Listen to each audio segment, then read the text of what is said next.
Hello everyone and welcome back to Let's Play Donkey Kong Country 3.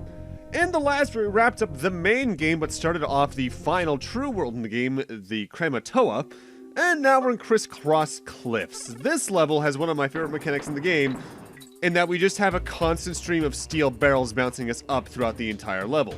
There's going to be portions you have to go left and right across in order to get not only bonus barrels, but to switch what type of barrels are shooting up to get rid of certain enemies like red buzzes.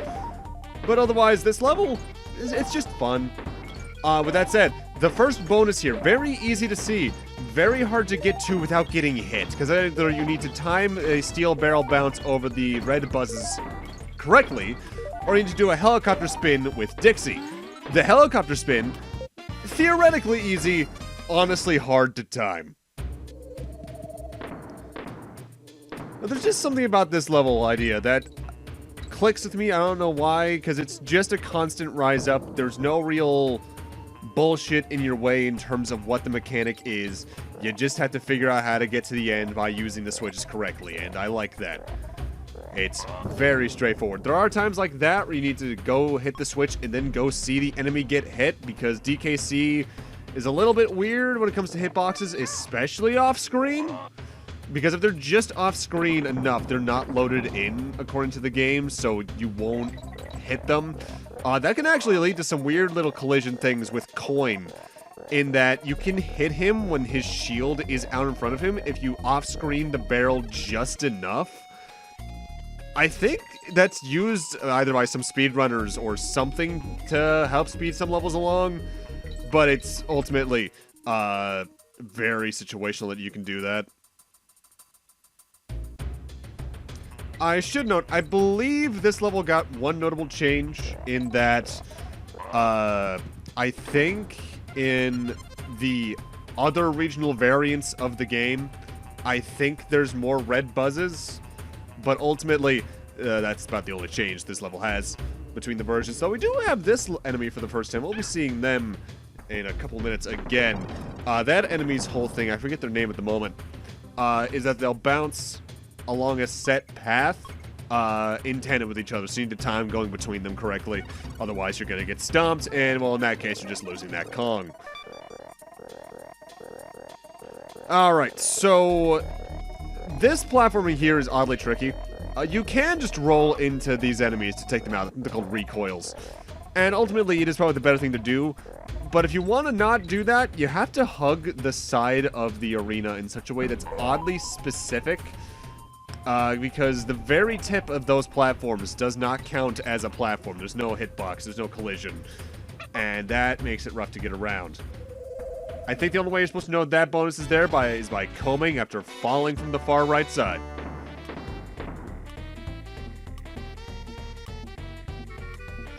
Ultimately, the Lost World, barring sort of its last level, isn't too much harder than K.A.O.S core. I'd say the biggest difficulty in a lot of ways is getting to it, as getting through all the levels in the game and getting every bonus. It's not hard, but it's a time investment in terms of finding them all on the first run through, especially with some of the more, I don't want to say cleverly hidden, more out there hidden ones. Also, sometimes the barrels just forget to spawn, and I don't know why. I think it depends on the distance from the bottom of the screen or where the last time you saw a barrel fired from was, or something like that. And I think there are times where if you go ahead too far in the level, the barrels will just ignore the red buzz that was there last sometimes. Again, hitboxes in this trilogy, little iffy. Have I dug that in enough for you?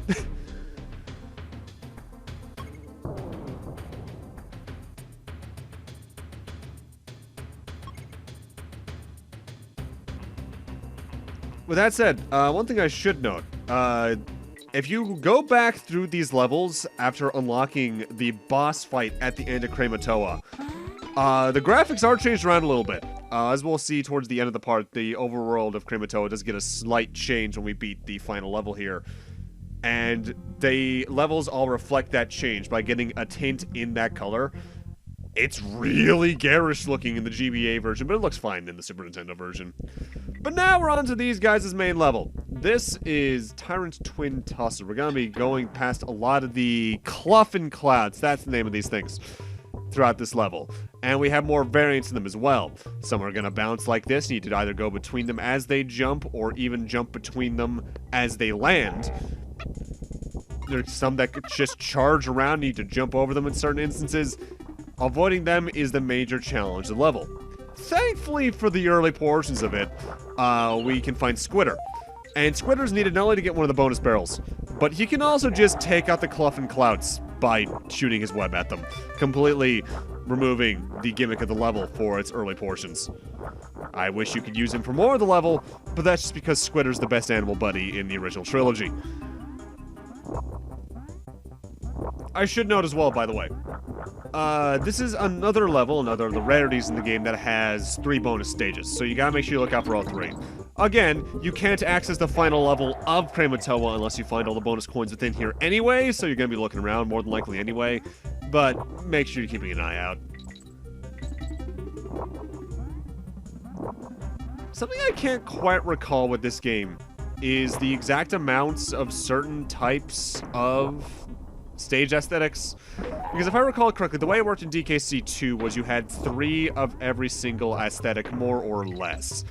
I think this game does that to an extent, but it does it more. To rephrase, I think the way this game does it is you roughly have, I think, 3 or 4 of every aesthetic this time around, not exactly set in stone.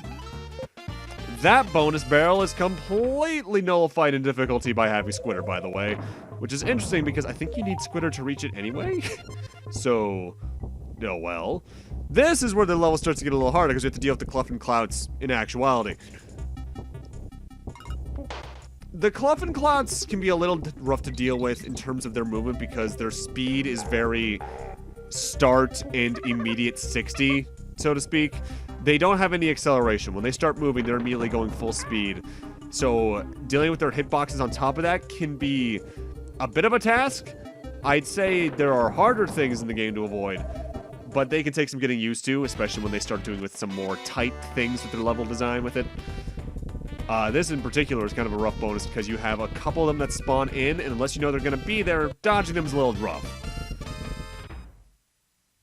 You're supposed to take your time in that bonus and jump where the bananas are to avoid them, but you can also just get cocky and decide to try and dodge right past them, which is usually what I end up doing. Now here we have an upper and lower path, and by and large, all that changes is the items you can get in. I think the bottom path just has Cluffin Clouds, and that's it. Whereas the top half has Cluffin Clouds and bananas and bear coins, which I'm still gonna be needing, because next part's gonna be focused on a lot of the Brothers Bear stuff. That is the most dickish bonus barrel in the game, by the way, because you probably think you're done at this point.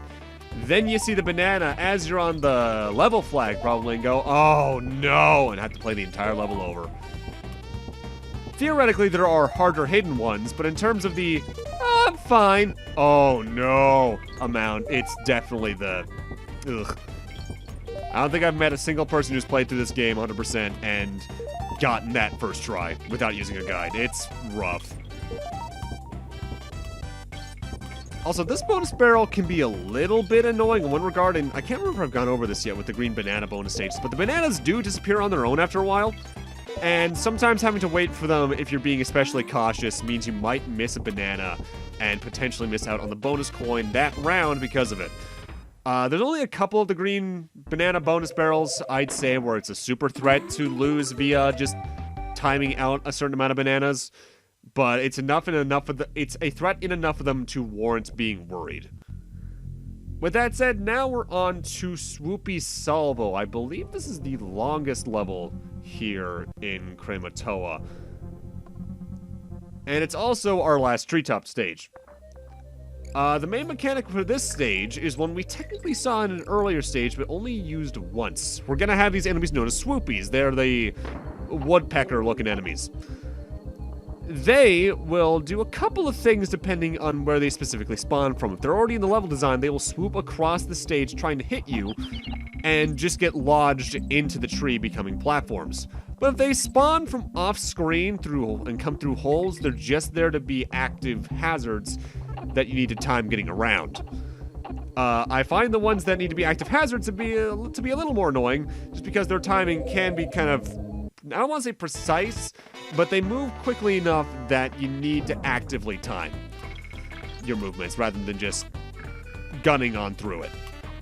You do also need to use the ones that come through holes in certain regards as platforms as well, because you can just jump off of them. And does this game have a term for the equivalent of bad Nick bouncing from Sonic? I guess Kremling KOing? Kremling knocking, that could work. Just to get to higher areas is the bottom line here. You need to use them to get to higher areas. Thankfully, we get to use squawks throughout a good amount of this, because otherwise I feel platforming up some of this would be a pain in the ass. I feel that is a nice balance that the DKC trilogy tends to hit. I think DKC 2 probably hits it the best, though. In that, by the way, getting in there without getting hit to get this bonus barrel is tight. I feel the DKC trilogy does a good job of balancing whether or not you're using the animal buddies as either a bonus for the level, like to help you just get around better, or to have them as a central mechanic of the level. Because I feel some games, when they have something like the animal buddies, either make them too optional and thus make them not feel too worth using, or they completely break the level design in that case as well. Or they focus too much on them and make them feel like they're the entire point of the game. I feel DKC as a whole does a good job at balancing the two. DKC 2 does it the best, I feel, but DKC 3 does a pretty good job at keeping the animal buddies relevant. Do I wish certain ones showed up more often? Yeah. But they still do a good job of keeping them relevant. Getting that DK coin with Dixie can be a little rough because of her overhand throw compared to Kitty's underhand throw. But thankfully, it's a small enough room that you probably won't lose the barrel no matter what, depending on where you place Dixie and Kitty on top of that coin at least.